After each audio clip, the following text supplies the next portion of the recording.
आपल्या या बेलपाडा गावातील आणि हे कुर्ले परिवार, या कुर्ले परिवाराच्या मातोश्री कैलासवासी लक्ष्मीबाई नारायण कुर्ले आईसाहेबांना सोमवार दिनांक 28 जुलै 2025 रोजी देवाज्ञा झाली. त्यांचं वृद्धापकाळाने निधन झालं आणि त्यांच्या उत्तर कार्याच्या निमित्तानं आपण या ठिकाणी प्रवचन सेवा आयोजित केली आहे.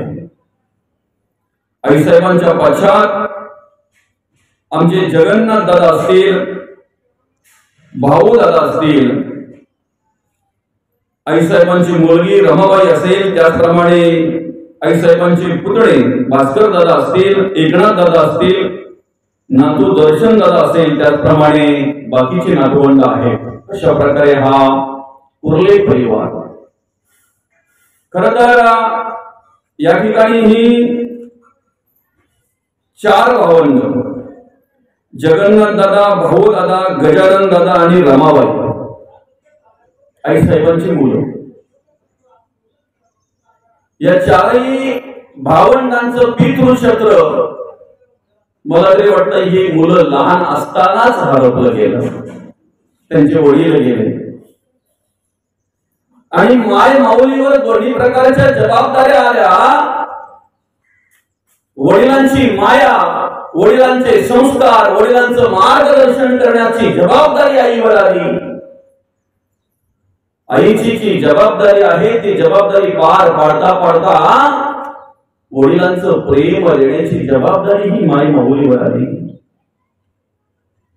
आणि अशा प्रकारे त्या ठिकाणी या कुटुंबामध्ये या मुलांवर चांगल्या प्रकारे संस्कार करता करता, त्यांना मार्गदर्शन करता करता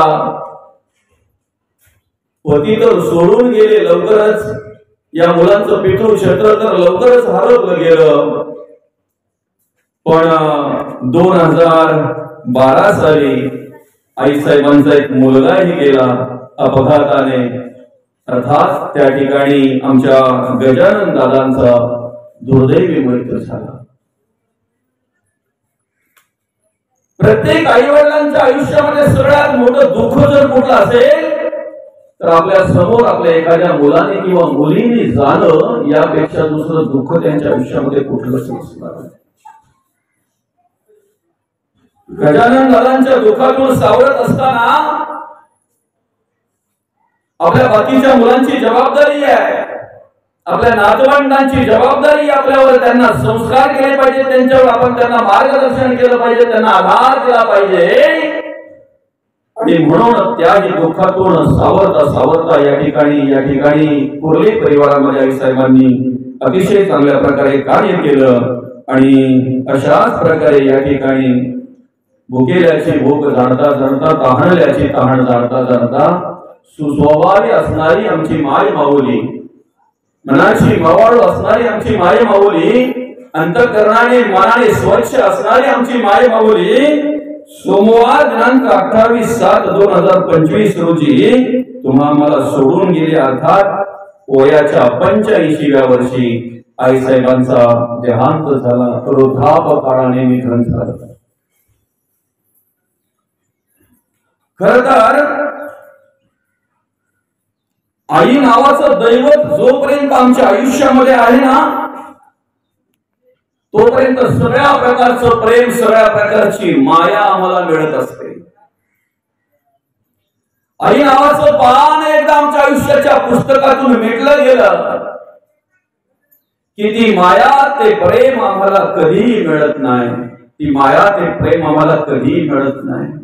बरं का, आई आहे तोपर्यंत आम्हाला त्या देवताची किंमत कळत नाही. आम्ही फक्त तोंडाने बोलतोय आई सारखं दैवत नाही,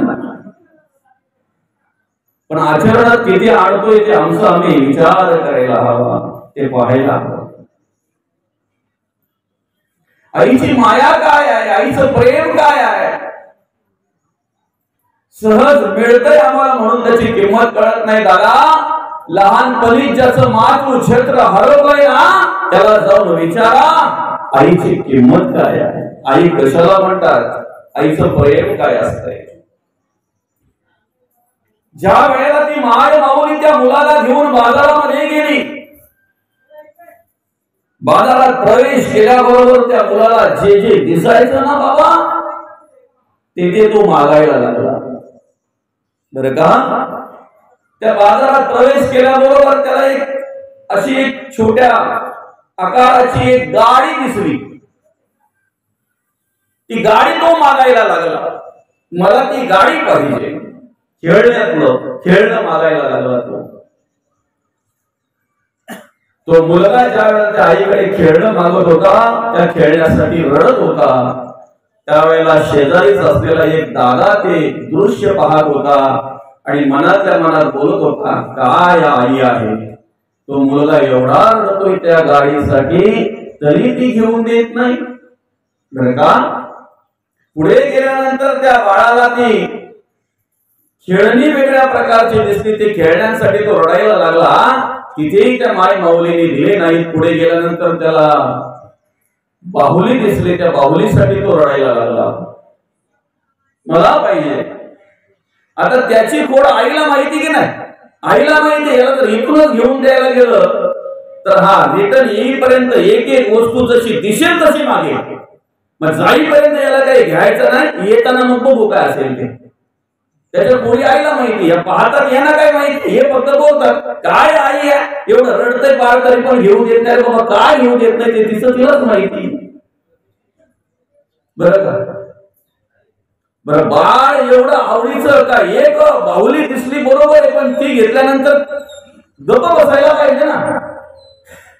तिच्यापेक्षा वेगळी एखादी दिसली तर ते पण मागायला बसलंय, असं बाळ आहे ते. बरं का, आणि म्हणून मग पुढे जाता जाता जाता जाता ज्या वेळेला त्या बाजारामध्ये गर्दीच्या ठिकाणी हे गेले आणि गर्दीच्या ठिकाणी गेल्यानंतर आईचा हात नेमका सुटला गेला. ते बाळ बाजूला झालं आणि आई बाजूला झाली.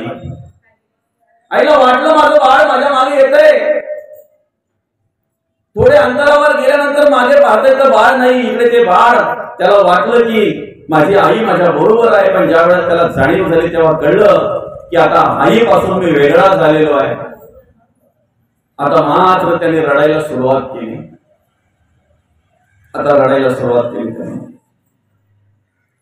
आतापर्यंत त्या गाडीसाठी, खेळण्यातली गाडी मिळावं म्हणून रडणारं बाळ, आतापर्यंत ती खेळणी मिळावी म्हणून रडणारं बाळ, आतापर्यंत ती बाहुली मिळावी म्हणून रडणारं बाळ, आता मात्र आईसाठी रडतंय. सुरुवातीला ज्या काकाने त्याला बघितलं होतं ना खेळणं मागताना, तू त्याच्या जवळ आला आणि त्याला माहिती हे बाळ मगाशी गाडीसाठी रडत होतं. आता गप्प बसेल जर गाडी दिली तर त्याचा तो आक्रांत पाहून, त्याचा तो रडणं पाहून त्या काकाने गाडी खरेदी केली आणि त्याच्या पुढे आणून ठेवली. बाळा तुला ही गाडी हवी होती ना, ही गाडी घे बाळा. ती गाडी त्याच्या पुढे ठेवल्याबरोबर त्याने अशी फेकून दिली, अशी लाथ मारली त्या गाडीला. मला गाडी नको, मला माझी आई पाहिजे. अरे मगाशी गाडीसाठी रडत होता. खेळणी मागताना ज्या काकाने बघितलं ते काका खेळणी घेऊन आले. दादा ही खेळणी घे पण गप्प बस. बाहुली मागताना ज्या काकाने बघितलं होतं ते बाहुली घेऊन आले. दादा ही बाहुली घे पण गप्प बस. आता ते बाळ बोलताय मला गाडीही नको, मला खेळणीही नको आणि मला आता ती बाहुली पण नको, मला आई पाहिजे. आता त्याला सगळं काही घेऊन बघितलं पण त्याच्यात ते तृप्त होत नाही. जोपर्यंत आईचा हात हाताला होता ना तोपर्यंत ते सगळं मागत होता. सगळ्याकडे नजर त्याची जात होती. पण त्याला हे माहिती नव्हतं की हे सगळे खरेदी करून देणारी माझी आई जोपर्यंत माझ्या हाताला आहे ना तोपर्यंत मला काही टेन्शन नाही. आई बाजूला झाल्यानंतर मग त्याला त्या आईची किंमत कळली, त्या माईची किंमत कळली. आमचंही तसंच आहे. विश्व निर्माण करणारा पांडुरंग परमात्मा तो भगवंत आमच्या अंतःकरणामध्ये राहून आम्हाला सांभाळतोय, आमची सेवा करतोय, आम्हाला सामर्थ्य देतोय प्रत्येक कार्य करण्यासाठी. पण जोपर्यंत तो आमच्या अंतरामध्ये आहे ना, आम्हाला सांभाळतोय ना, तोपर्यंत त्याची किंमत आम्हाला कळत नाही. आम्ही त्या देवाकडे दृश्य मागत असतोय, सृष्टीतल्या वस्तू मागत असतोय. पण आम्हाला हे कळत नाही की सृष्टीतल्या वस्तू ज्या आम्ही मागतोय ना, त्याचा निर्माता आमच्या अंतःकरणामध्ये आहे. तो देव आमच्या अंतरी राहून आमची सेवा करतोय, याची ओळख आम्ही घेत नाही. ऐका, सृष्टीतील प्रत्येक वस्तूसाठी देवाला नवस करणारा माणूस ज्या वेळेला अंतरात्मा निघून जातोय ना, त्यावेळेला तो स्वतःसाठी सुद्धा देवाला प्रार्थना करू शकत नाही. जोपर्यंत तो देव आमची सेवा करतोय, जोपर्यंत तो देव आम्हाला सांभाळतोय, तोपर्यंत आम्हाला त्या देवाची किंमत कळली पाहिजे. तोपर्यंत तो देव आम्ही जाणला पाहिजे, ओळखला पाहिजे, त्याला आत्मसात केलं पाहिजे.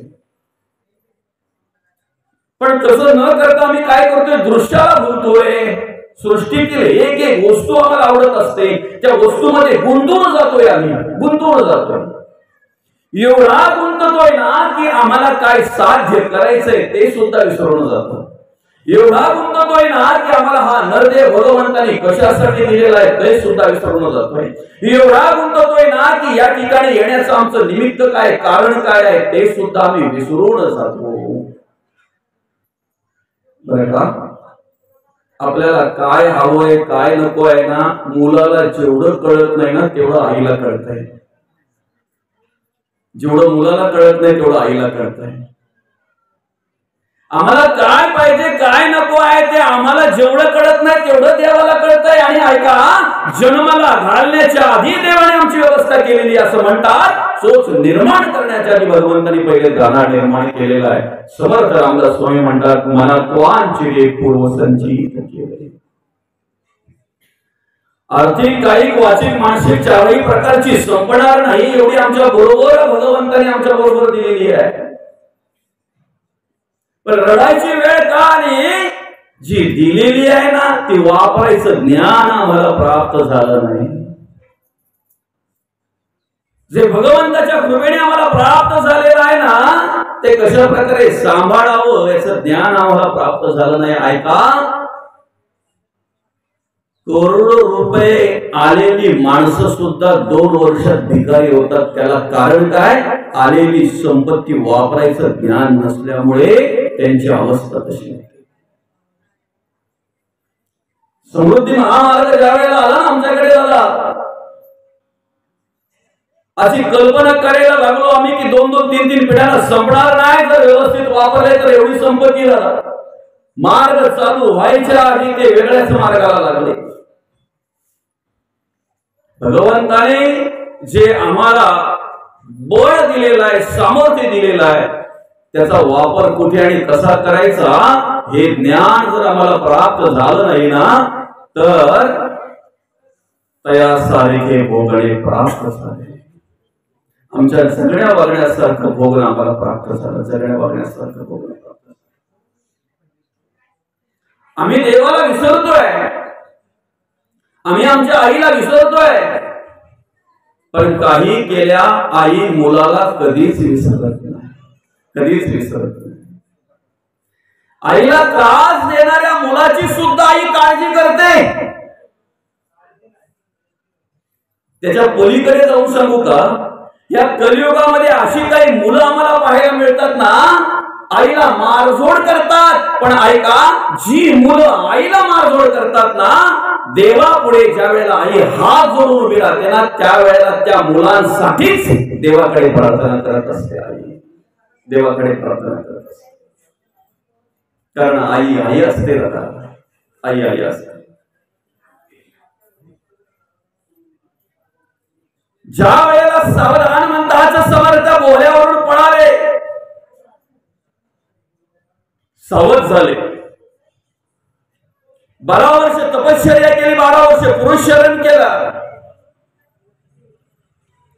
नारायण म्हणून घराच्या बाहेर पडलेलं बाळ, नारायण म्हणून घराचा बाहेर घर सोडून गेलेलं, 12 वर्ष पुरुषरण 12 वर्ष तपश्चर्या केल्यानंतर श्रीराम प्रभूंची कृपा झाली. प्रत्यक्ष हनुमंतरायांचं दर्शन झालं आणि कालांतराने आपल्या आईला भेटावं म्हणून तेच बाळ समर्थाच्या रूपामध्ये त्या मायमाऊलीच्या घराजवळ येऊन आवाज देते, ओम भवती भिक्षां देहि. आवाज तर सगळ्यांच्याच कानावर पडला, शेजाऱ्यांच्या कानावर पडला, घरातल्यांच्या कानावर पडला, सगळ्यांच्याच कानावर तो आवाज पडला माऊली. पण कोणतरी घोसावी आहे, कोणतरी साधू आहे, दाढ्या वाढलेल्या आहेत, जटा वाढलेल्या आहेत, उंच असा बलदंड आहे, काकेत झुली आहे, कोणतरी भिक्षुक आहे. आणि अशाच पद्धतीने त्याच्याकडे सगळी जण पाहायला लागली. भिक्षा हवी आहे म्हणून आलेला आहे या उद्देशाने सगळे त्यांच्याकडे पाहायला लागले.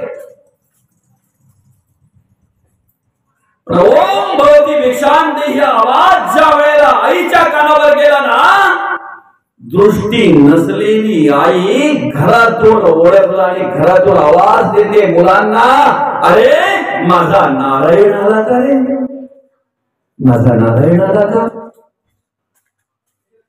आज बरीच वर्ष झालेली आहेत, गेली 22-25 वर्ष झालेली आहेत, नारायणाची आणि आईची भेट नाही आहे. नारायण शरीराने वाढलेला आहे, जटा वाढलेल्या आहेत, दाढ्या वाढलेल्या आहेत, बलदंड असा उंच धिपाट झालेले आहेत, साधूच्या रूपामध्ये घरी आलेले आहेत. घरातल्या कोणी आवाज ओळखला नाही, पण तो आवाज ज्या वेळेला माय माऊलीच्या कानावर गेला, कित्येक वर्षांनी आलेला आवाज, दृष्टीहीन असलेली, दृष्टी नसलेली आई सुद्धा चाचपडत घरातल्यांना आवाज देते, हा आवाज माझ्या नारायणाचा आहे. माझा नारायण आला का रे, नारायण आला का रे माझा. आणि ह्याच उद्देशाने त्या आईची धावपळ सुरू झाली, त्या जागेवरून उठली आणि चाचपडत बाहेर यायचं म्हणून निघाली ती आई त्या घरातून बाहेर.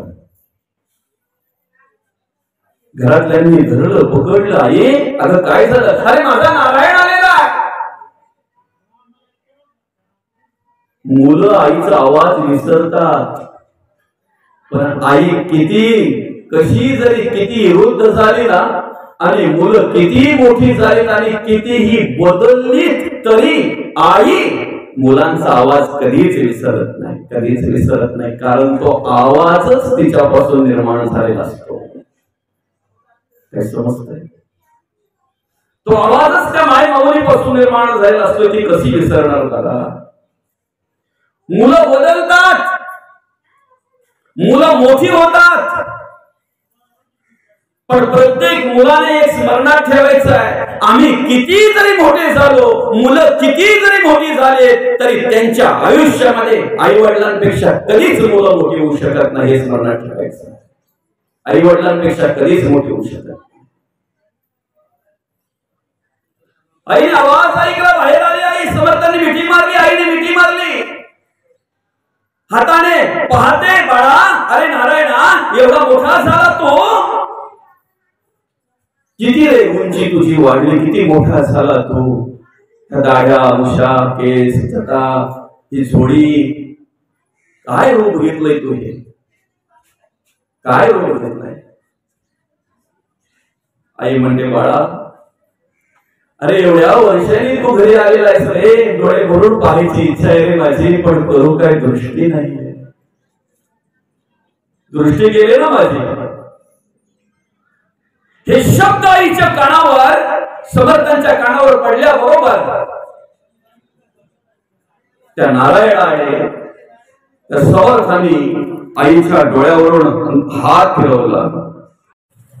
जसा हात फिरवला ना, नुसतं डोळ्यावरून हात फिरवला तर आईला दृष्टी आली. नुसतं डोळ्यावरून हात फिरवला, आईला दृष्टी आली. ऐका,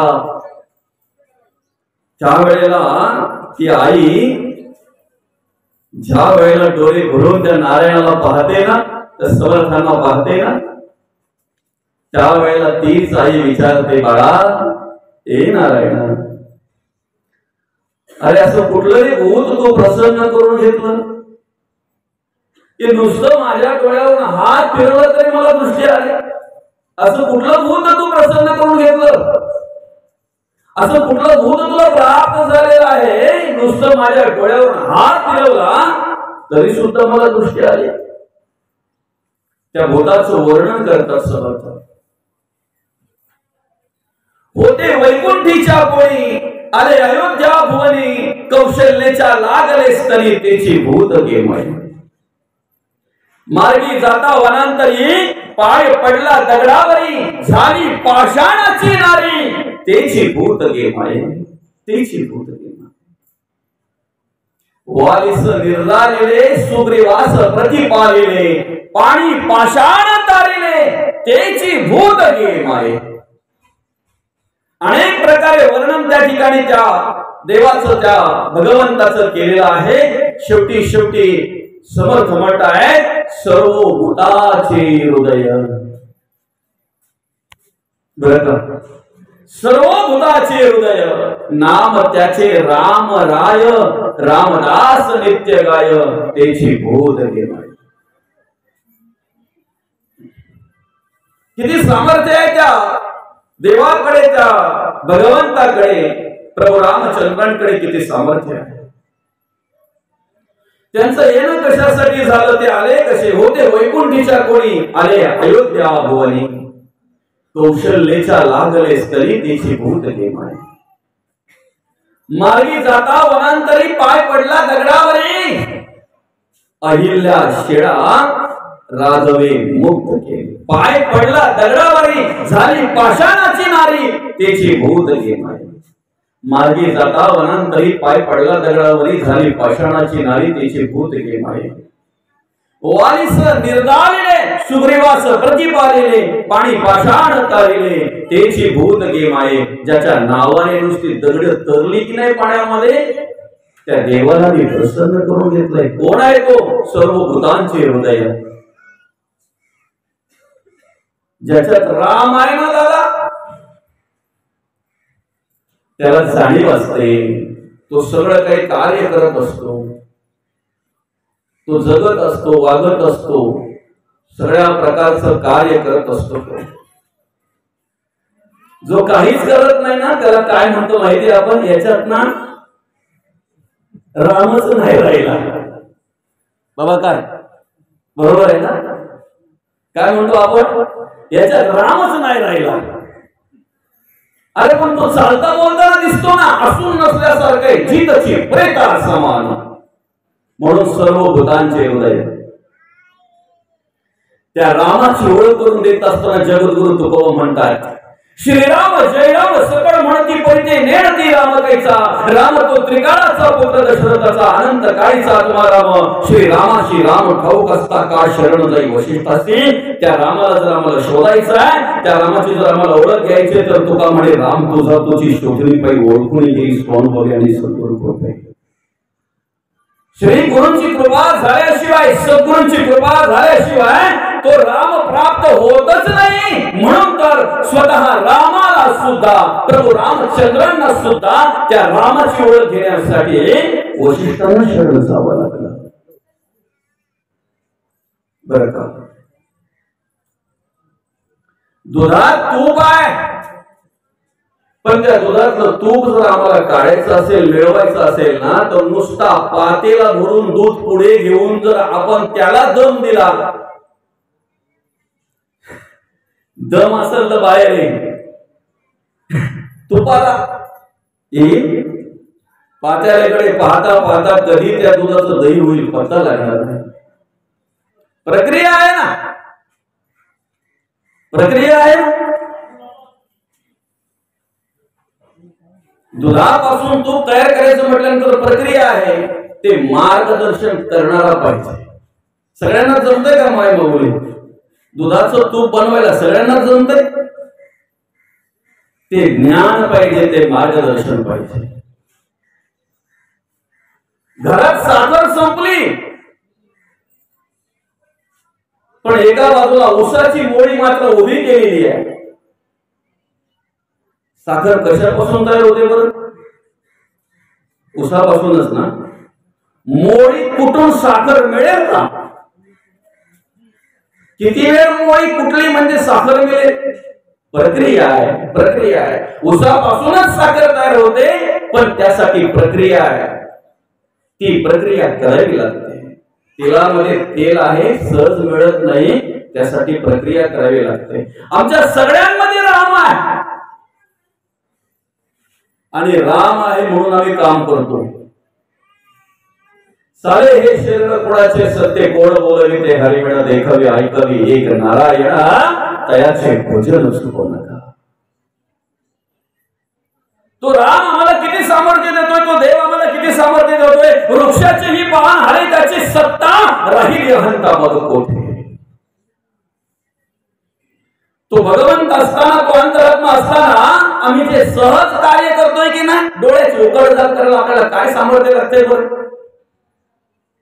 डोळ्याची उघडझाप करायला काय लागते? सहज होते ना. सहज पापण्या मिटल्या जातात, आमच्या उघडल्या जातात. काय करावं लागते आम्हाला त्यासाठी? पण देवाने जर आमचे डोळे उघडे ठेवून जर जाण्याचा प्रयत्न केला ना, तर आमचे उघडे असलेले डोळे मिटण्याचं सामर्थ्य आमच्यात नसतंय. कोणाला तरी त्या उघड्या डोळ्यांवरून हात फिरवावा लागतो. वृक्षाचेही पान हाले त्याची सत्ता राहिली अहंता मग कोठे. आम्हाला त्या देवाचं व्हायचंय ना, आम्हाला त्या देवाची ओळख घ्यायची आहे ना, आम्हाला देवाचं नामचिंतन करायचं आहे ना, मग त्यासाठी आम्हाला आवड पाहिजे. कसली? परमार्थाची आवड पाहिजे, देवाच्या विचारांची आवड पाहिजे. बरोबर. ज्या दिवशी आम्ही कधीतरी प्रवचनाच्या वेळेला ऐकताय ना रामकृष्ण, ज्या दिवशी आम्ही कधीतरी प्रवचनाच्या वेळेला प्रवचन सुरू होण्याच्या आधी समोर अशी रुमाला टाकलेली बघू ना जागा पकडण्यासाठी, त्या दिवशी आम्ही समजू खऱ्या अर्थानं आम्हाला परमार्थ कळला. काय दुर्दैव आहे, आम्हाला प्रवचनाच्या वेळी पुढे सरा म्हणून सांगावं लागतंय. आता पुढे बोलायला लावू नका. नाटक जर असेल, चित्रपट जर असेल, आमच्या मनाचं मनोरंजन जर असेल, तर आम्ही अर्धा तास पुढे जाऊन जागा पकडतो, पण आमच्या शेजाऱ्यांसाठी सुद्धा जागा पकडून ठेवतो. खरं की खोटं आहे? ज्या दिवशी आम्ही प्रवचनासाठी आणि कीर्तनासाठी अर्धा तास आधी तिथे जाऊन बसू ना, असं समजू की खऱ्या अर्थाला तुकोबांनी केलेल्या कार्याचं सार्थक झालं, माऊली ज्ञानोबांनी केलेल्या कार्याचं सार्थक झालं. अरे दुर्दैव आहे, आजही आमच्या गावातल्या हरिनाम सोहळ्याचं नियोजन या म्हाताऱ्या ह्या वृद्ध माणसांना करावं लागतंय.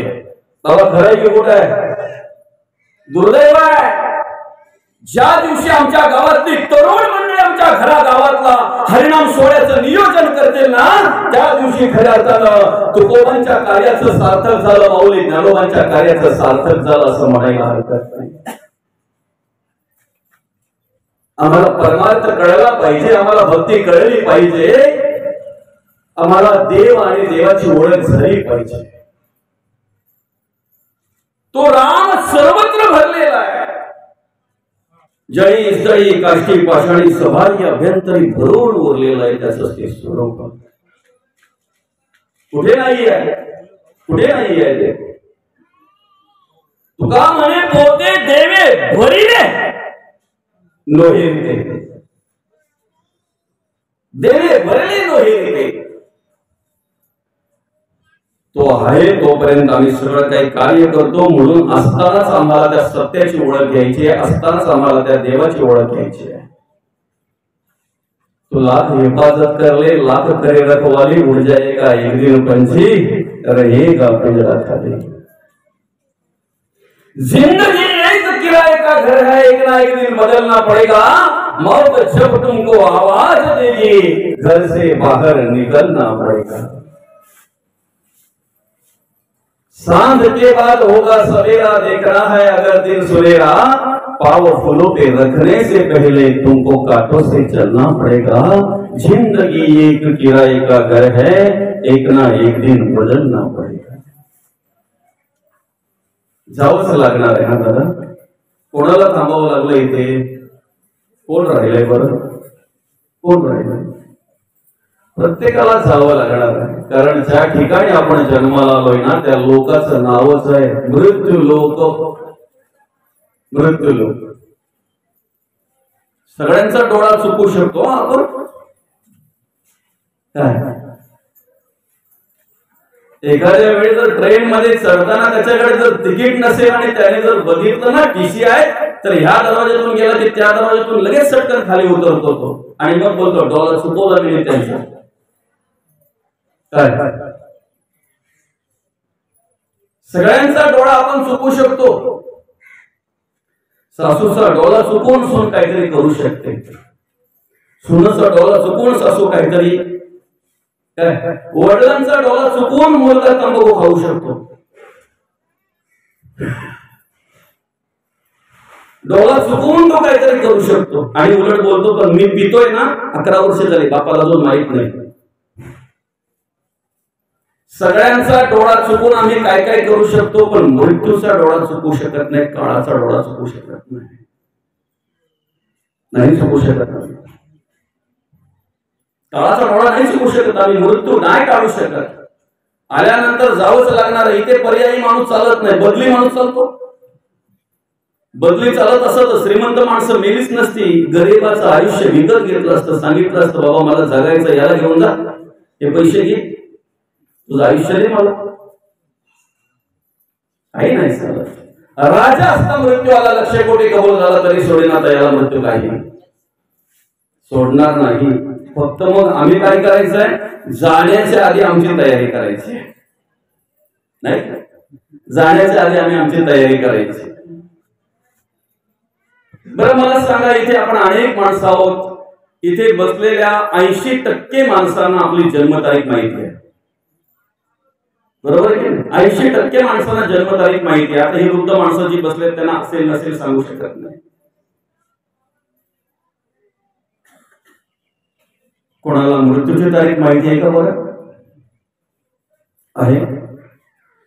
बरं त्या 80% लोकांमध्ये काहींना खरी जन्मतारीख माहिती आहे, काहींना खोटी माहिती आहे. मृत्यूच्या विषयी कोणाला खरी किंवा खोटी? बरं जाणं आहे एवढं तरी सत्य आहे ना, एवढं तरी विश्वास आपला आहे ना. एखाद्या गावात मंदिर नसेल असं एखादं गाव तुम्हाला पाहायला मिळेल. आहेत ना अशी काही गाव आहेत ना. एखाद्या पाड्यामध्ये मुलांना शिकण्यासाठी शाळा नसेल, आजही त्या पाड्यातली मुलं दुसऱ्या पाड्यात जात असतील शाळा शिकायला. पण एक तरी गाव तुम्हाला असा पाहायला मिळतो का त्या ठिकाणी स्मशानभूमी नाही किंवा स्मशानभूमीची नियोजित जागा नाही, असं एक तरी गाव आहे. नियोजित जागा तरी असणारच,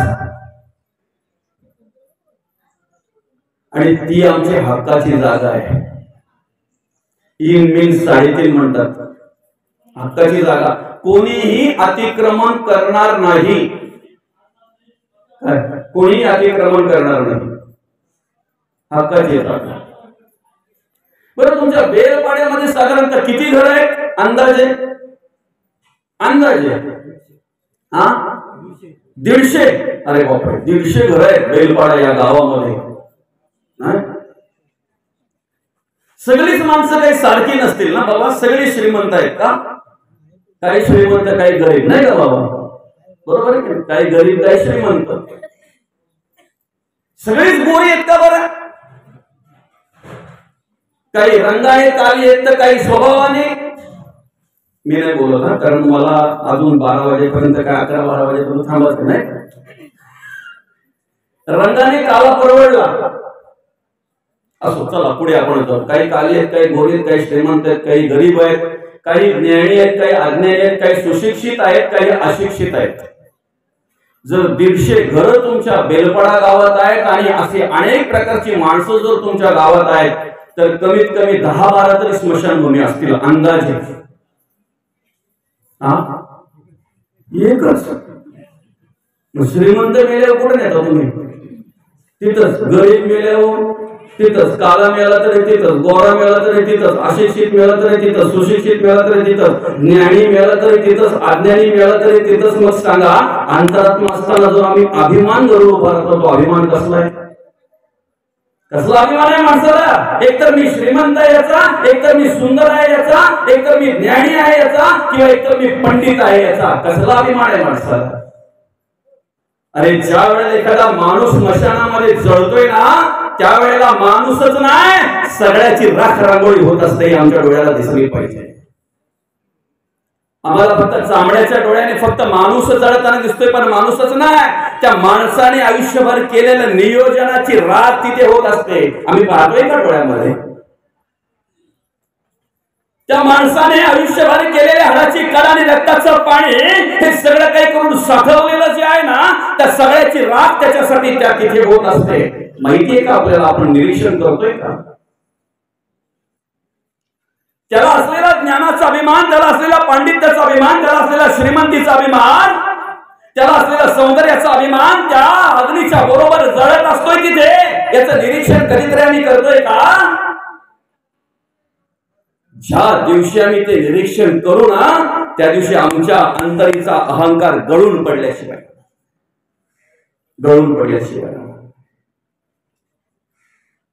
मृत्यू प्रत्येकाला आहे, जाणं प्रत्येकाला आहे दादा. कोणीही चुकवू शकत नाही. पर्यायी माणूस चालत नाही तिथे, पर्याय नाही, बदली माणूस नाही चालणार तिथे. पण जाण्याच्या आधी आम्हाला काही गोष्टी करायच्या आहेत. या जगाचा निरोप देण्याच्या आधी आम्हाला काही गोष्टी करायच्या आहेत. कधी करायच्या आहेत? कल करायचो आज करो, और आज करायचो अभी. आतापासून आम्हाला सुरुवात करायची. कृता, त्रेता, द्वापर आणि कली 4 प्रकारची युग आहेत. कृताला सत्ययुग म्हटलं जात आहे. त्या सत्ययुगामध्ये 100% पुण्य होतं, म्हणून ध्यान धारणेला महत्व होतं. ऐका, सत्ययुगामध्ये, कृतायुगामध्ये साधना होती ध्यान धारणा. 100% पुण्य. 17,28,000 वर्ष आयुष्य कृतायुगाला. त्रेतामध्ये 25% पाप आलं. त्या पापाचं क्षालन करण्यासाठी होम, हवन, यज्ञ, याग कधी चालायचे? त्रेतामध्ये. ऐकताय ना? आणि 25% पाप असल्यामुळे 25% आयुष्य कमी केलं त्याचं. 12,96,000 वर्ष त्रेतायुगाचं. द्वापारामध्ये डायरेक्ट 50-50 झाली. तेवढंच पाप आणि तेवढंच पुण्य, म्हणून आयुष्य ही अर्ध्यावर आणून ठेवलं. 8,64,000 वर्ष आयुष्य द्वापार युगाचं. आणि साधना होती कर्मकांड. कर्मकांडाला महत्व होतं. काय? कर्मकांडाला महत्व होतं. आता कलियुग सुरू झालेला आहे. ज्या युगात आपण राहतो या युगाला काय म्हणतात? कलियुग. फक्त आम्हाला कळतंय पण ओळख नाही.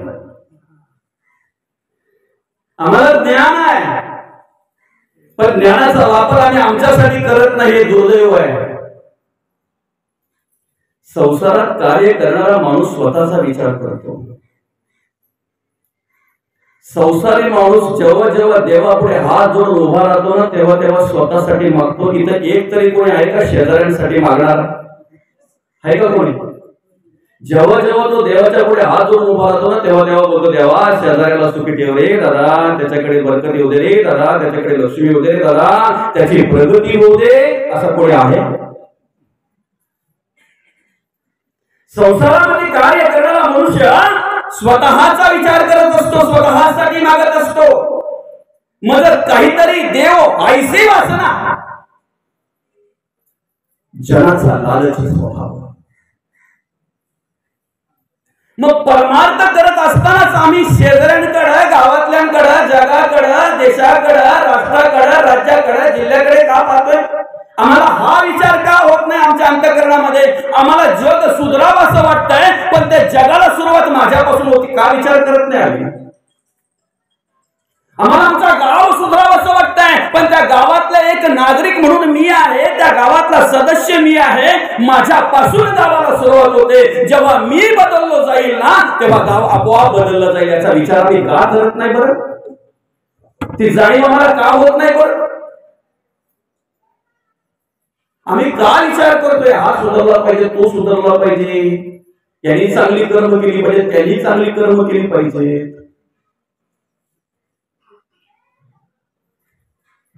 तुम्ही कसं जगावं, कसं वागावं हे फक्त तुम्हाला कळत असेल तर त्याला ज्ञान म्हणतात. पण ते कळून जर तुम्हाला ओळख असेल ना तर त्याला आत्मज्ञान म्हणतात. त्याला आत्मज्ञान म्हणतात. आत्मज्ञानाची व्याख्या सांगत असताना समर्थ म्हणतात, ऐक ज्ञानाचे लक्षण.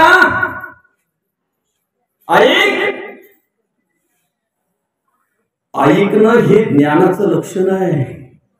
बडबड करणं ज्ञानाचं लक्षण नाही. कानावर आलेला शब्द बाजूला सारणं याला लक्षण म्हणत नाही. ऐकणं हे ज्ञानाचं पहिलं लक्षण आहे.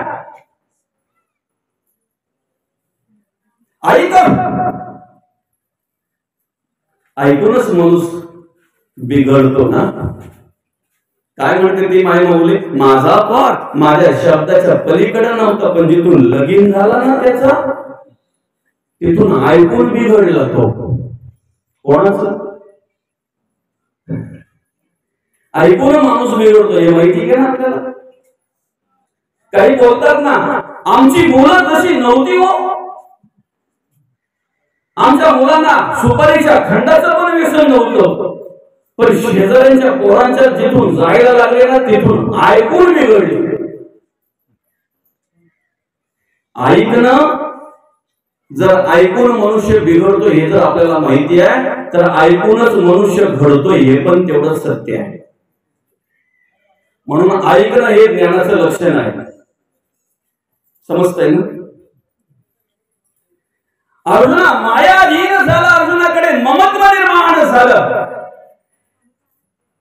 ही सगळे माझी आहेत, यांना मारून मला काय करायचं आहे? तिथे काय असे हातावर विभूती घेऊन काय फुकली नाही काय भगवान श्रीकृष्णाने, थांब जरा तू मायाधीन झालाय ना, लगेच अर्जुन झाला, जागा झाला, असं काय झालं? अरे बापरे, तुझ्याकडे ममत्व निर्माण झालं का? थांब जरा आपल्या रथाच्या लिंबू मिरच्या सुकल्यात का जरा बघतो. मायाधीन झालेल्या अर्जुनाला ममत्व ज्याच्या अंतःकरणामध्ये निर्माण झालेले आहे, ज्याच्या अंतःकरणामध्ये आसक्ती निर्माण झालेली आहे, त्याला जर कर्तव्याची जाणीव देऊन जर कर्तव्यामध्ये उभं करायचं आहे, तर त्यासाठी गीताच मांडावी लागते. त्यासाठी मार्गदर्शनच करावं लागतंय. आणि अर्जुनाला केलेलं मार्गदर्शन म्हणजे गीता. अर्जुनाला केलेलं मार्गदर्शन म्हणजे गीता. एक एक श्लोकाचा अभ्यास करा, मग कळेल तुम्हाला जीवनाचं रहस्य आपल्या काय, आपण कसं जगावं, कसं वागावं. एक एक श्लोकाचा अभ्यास करा. तेषाम हम समृद्धता मृत्यू संसार सागराच्या भवामी नचिरात पार्थमय्या वेशीत चेतसाम. भगवंत म्हणतात, या जन्म मृत्यूच्या हाडगाड्यातून तुम्हाला सोडवितोय, या संसार रूपी भवसागरामध्ये तुम्हाला तरण्यासाठी सामर्थ्य देतोय. तुम्ही फक्त चित्त अर्पण करा. बरं, चित्त अर्पण करा. फक्त चित्त जर अर्पण केलं ना, तर तुम्हाला मी इथून काय करतोय, सोडवितोय. सत्ययुगामध्ये ध्यानाला महत्व होतं, ध्यान साधना होती. त्रेतायुगामध्ये होम हवन यज्ञ यागाला महत्व होतं, ती साधना होती.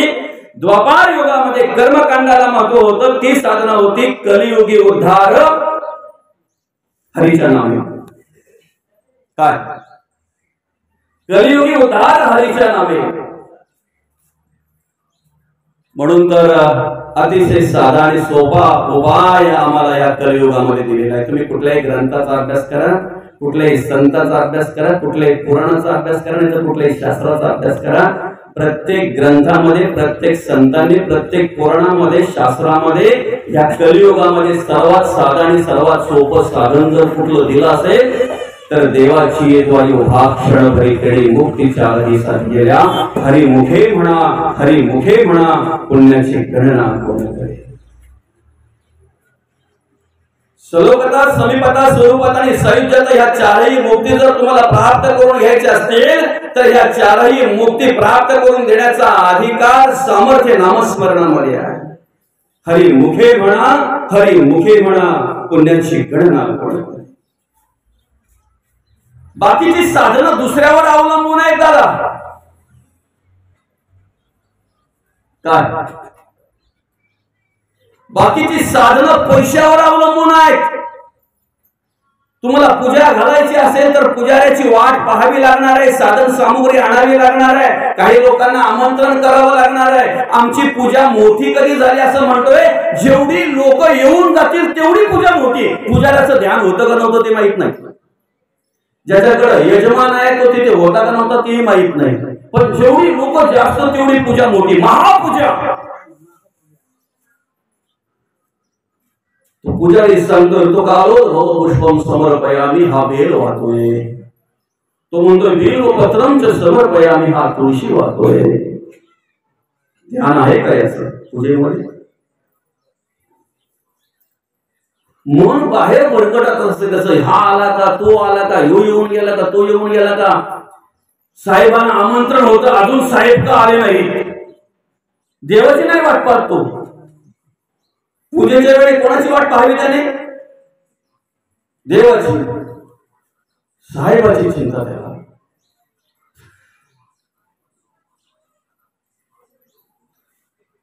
आणि म्हणून बाकीची जी साधनं आहेत ती इतरांवर अवलंबून आहेत. पैसा असेल तुमच्या खिशात तर तुम्ही होम हवन करू शकता, तुम्ही पूजा घालू शकता, अजून काय काय करू शकता. मला सांगा, नामस्मरण करण्यासाठी तुमच्या खिशात किती पैसे पाहिजे?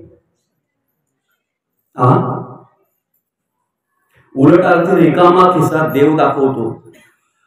ज्या वेळेला तुमच्या घरामध्ये सुख ओसंडून वाहत असेल ना, तेव्हा तुम्हाला दिवा लावायची पण आठवण करून द्यावी लागते. खरंय की खोटं आहे? सुख जेव्हा आमच्या घरामध्ये ओसंडून वाहत असते ना, तेव्हा आम्हाला दिवा लावायची पण आठवण करून द्यावी लागते. पण घरात काही खटका उडला की आमचा दिवा आम्ही विझू देत नाही. कबीर महाराज म्हणतात, सुख में दुख में स्मरण सब करे, सुख में करे ना कोई, जो सुख में स्मरण करे दुःख काय का होय. दुःख आल्यानंतर आम्हाला देवाची आठवण होते, दुःख आल्यानंतर आम्ही देवाचं नामस्मरण करतोय. जर सुखातही देवाचं नामस्मरण केलं ना दादा, दुःख येणार नाही असं नाही. दुःख येऊन कधी जाईल आम्हाला पत्ताही लागणार नाही, त्याची झळ आम्हाला लागणार नाही. त्याला कारण आम्ही भगवंताच्या नामस्मरणामध्ये तल्लीन झालेलो असतो. म्हणून कलियुगामध्ये आम्हाला नामस्मरण ही साधना आहे, नामस्मरण करणं ही साधना आहे. असे हजार पुरावे आहेत आपल्याकडे, हजार, एक दोन नाही. पुराण वाचा, शास्त्र वाचा. माऊली ज्ञानोबांनी तेच सांगितलंय, जगद्गुरु तुकोबांनी तेच सांगितलंय. जगद्गुरु तुकोबा सुद्धा तेच म्हणतात, नाम घेता न लगे मूल, नाम मंत्र नाही बोल, दोची अक्षरांचे काम उच्चारावे राम राम. सुख दुःख, उद्वेग, चिंता अथवा आनंद रूप असता नामस्मरणे वेळ सर्वता राहोची नाही. वाचा नामस्मरण, भक्ती कळेल तुम्हाला. समर्थ रामदास स्वामी म्हणतात, सुखात असो, दुःखात असो, उद्वेगात, चिंतात, कुठेही कसाही जरी असलो ना तरी आम्ही अखंड नामस्मरण केलं पाहिजे. सुख दुःख, उद्वेग, चिंता अथवा आनंद रूप असता नामस्मरणे वेळ सर्वता राहोची नाही. अखंड नामस्मरण केलं पाहिजे आम्ही. आणि नामस्मरण करणं हे कलियुगातलं साधन आहे, हे कलियुगातलं साधन आहे. काळ वेळ नाम उच्चारिता नाही, दोन्ही पक्ष पायी उद्धरती. नामस्मरण करायला पौर्णिमा आहे का अमावस्या आहे बघू नका, कारण मृत्यू यायला तुम्हाला पौर्णिमेला पण येऊ शकतो, अमावस्याला पण येऊ शकतो. तो का आपल्याला बांधलेला नाही काही. काय समजतंय का? आम्ही अडकलोय कशात बघा. अजून काही लोक अशी आहेत, नावराज बघल्याबरोबर शिवाय घराच्या बाहेर पडत नाही. एखादा 25 वर्षाचा पण वाचतो, लग्न योग जुळून येईल बहुतेक, त्याचीच नावरास एखाद्या 80 वर्षाच्या आजोबाची पण असते. काय समजावं त्याने? एकाच नावराशीचे असतात. कशावर विश्वास ठेवतोय आम्ही? कशात गुंतलोय आम्ही? कशात गुंतलोय? आम्ही हाच विचार करत नाही. आम्ही जगत वागत असताना कशा पद्धतीने जगतोय वागतोय हा विचार आम्ही करत. नामाला अधिक महत्व दिलेलं आहे. दलिता कांडिता तुझं काही ना अनंता, जनाबाई म्हणतायत. प्रत्येक कार्य करताना आम्ही काय करतो? भगवंताचं नामस्मरण करतो. सौतामाळी म्हणतायत, कांदा मुला भाजी अवधी मिठाई माझी, लसूण मिरची कोथंबिरी अवघा झाला मांसाहारी. आम्ही घरात असलो, बाहेर असलो, शेतावर असलो, बांधावर असलो, नोकरीला असलो, व्यापार व्यवसाय उद्योग धंदा प्रवास कुठेही जरी असलो ना, तरी आम्ही अखंड नामस्मरण केलं पाहिजे. अखंड नामस्मरण केलं. ज्याला आपल्या आयुष्यामध्ये सुखी राहायचं आहे ना,